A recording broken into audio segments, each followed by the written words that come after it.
Continuous 12 2 digit अवधि पुनरावृत्ति बार बार होती रहेगी। और अभी मैंने ऐसे नंबर को आपको बदलना सिखाया भिन्न के रूप में, तो आप कैसे बदल सकते हो? तो आप इस नंबर को ऐसे लिखोगे, तो मैंने सबसे पहले क्या पूर्णांक संख्या को अलग करिए, पूर्णांक है, पूर्णांक को अलग करिए, ठीक, और इसको अलग करिए, और इसको भी मैंने बदलना सिखाया आपको। कैसे बदलोगे? पहले हम क्या करते हैं, सर्वप्रथम इसमें से 0.12 हटा देते हैं, हटा दिया, और जितने अंकों पर बार लगा होता है उतने हम एक 9 की नीचे रख देते हैं। 2 अंकों पे 2 नौ के लिख दिए, 3 अंक पे होता तो 3, और इसे सिंप्लीफाई करें, हम सरल करें तो क्या बनेगी आपकी वैल्यू बताइए? ये 3 से क्या बार कटेगा? 4 बार, और ये कितनी बार कटेगा? 33 बार। तो आप इसे ऐसे लिख सकते हो 3 सही 4 बटे 33। ऐसे प्रश्न को आपको भिन्न के रूप में बदलने में कोई समस्या नहीं होगी। लेकिन इस तरह का जब प्रश्न आएगा थोड़ी आपको ऐसा लगेगा कि सर ने आपको मैंने कराया नहीं, तो आप इसका पैटर्न जानिए। तो इसका पैटर्न क्या है पहले ये समझो। यहां पर एक या 2 पर बार है, तो इस तरह का पैटर्न होगा। तो आप ये देखिए दोनों संख्याओं में तुम्हें अंतर नजर आ रहा होगा। यहाँ पर दोनों डिजिट पे, दोनों अंकों पे बार था, इसलिए ये पैटर्न बना। यहाँ पर एक अंक पर बार। तो अगर ऐसा कोई नंबर आपके सामने आ जाता है, उससे भिन्न के रूप में बदलना हो, तो आप कैसे बदलोगे? तो चलो इस नंबर को हम यहाँ लिखते हैं और इसे भिन्न के रूप में बदलते हैं। तो सर्वप्रथम आपको क्या करना होगा, इस नंबर को पहले यहां पर लिख लें अलग, और इसमें से पूर्णांक संख्या हटा दें।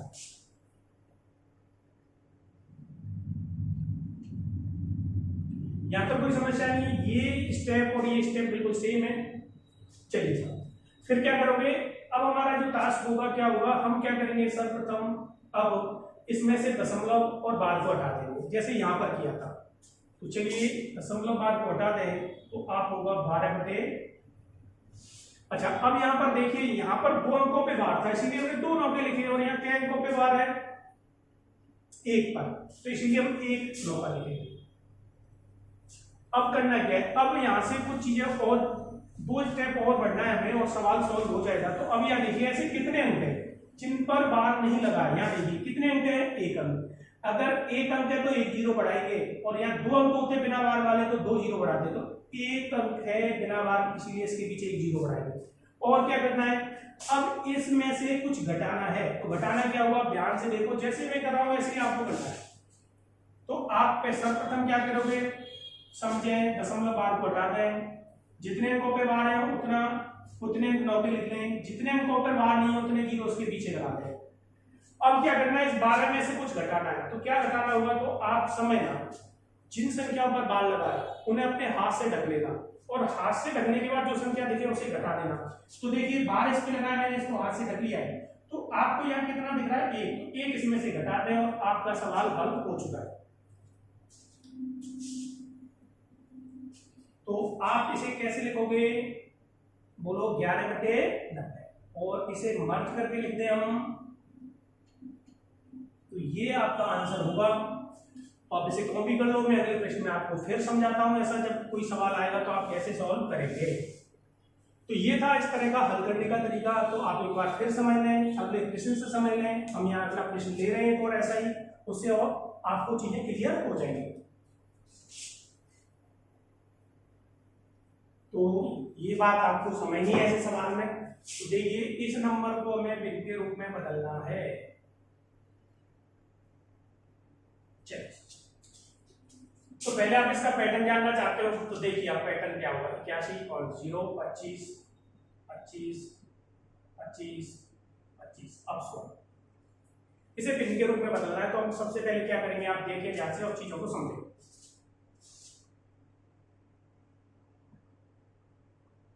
ये नंबर है जिसे हमें भिन्न के रूप में बदलना है, तो पूर्णांक अलग करते हैं। अब सर्वप्रथम हम क्या करेंगे, इसमें दशमलव बार को हटा देंगे। तो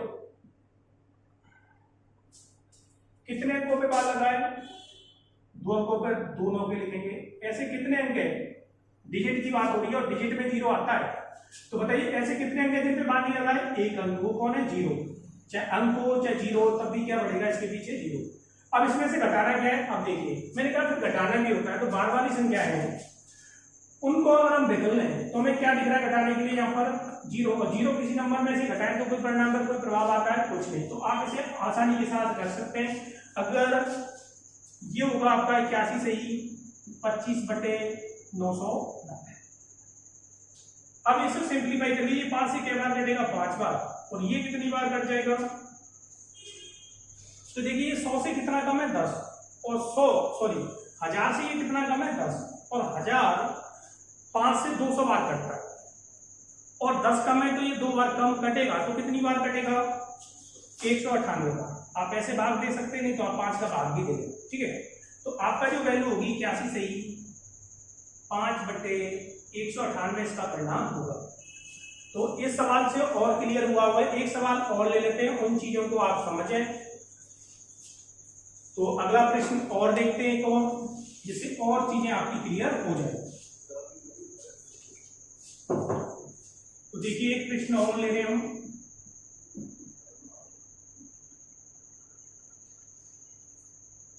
इसको भिन्न के रूप में बदलना है। तो सबसे पहले आप क्या करेंगे, पैटर्न तो आपको आ गया होगा कैसे लिखा जाएंगे, 23 के बाद एक एक बार आता रहेगा। तो सबसे पहले आप क्या लिखें, 123 को अलग करना है पूर्णांक को, और इसको अलग लिख लें। तो सर्वप्रथम आपको क्या करना है, 123 तो चलेगा पूर्णांक संख्या, साथ साथ इसके पहले चलती रहेगी। सबसे पहले इसमें से 0.5 को हटा देंगे, तो कितना होगा, 231। आया ना, समझ में आई होगी बात। अब देखिए कितने अंकों पे बार है, एक 9 का लिखना है। ऐसी कितनी डिजिट है जो बार वाली संख्या से पहले आई जिन पे बार नहीं लगा है, 2, तो 2 0 बढ़ा देंगे। अब क्या इसमें से घटाना भी है कुछ, तो क्या घटाओगे, तो आप बताओ। मैं बार वाले डिजिटों को, अंकों को ढक लूंगा, उसके बाद जो दिखेगा उसे घटा लूंगा। तो बताओ मैंने ये ढक लिया बार वाली संख्या सारी, तो कितना दिख रहा है आपको, 23 इसमें से घटा देंगे। तो अगर 231 में से हम 23 घटा रहे हैं तो आपको क्या परिणाम मिलेगा, बोलिए, 208। अब 208/900, तो ये दोनों नंबर 4 से कटते हैं, तो 4 से ये कितनी बार कटेगा, 200 कितनी बार कटता है, 4 से 50 बार। 8 और ज्यादा, 2 बार और ज्यादा कटेगा, तो कितनी बार कटेगा, 52 टाइम्स, ठीक है। और ये 4 से क्या बार कटेगा, तो 4 से ये कटेगा आपका 225 बार। अब देखिए इनमें कोई कॉमन फैक्टर है नहीं, तो आपका जो आंसर होगा 123 सही 52/225। तो ये थी आपकी परिमेय संख्याएं जिनको लेकर आपके एग्जाम में प्रश्न पूछे जाते हैं।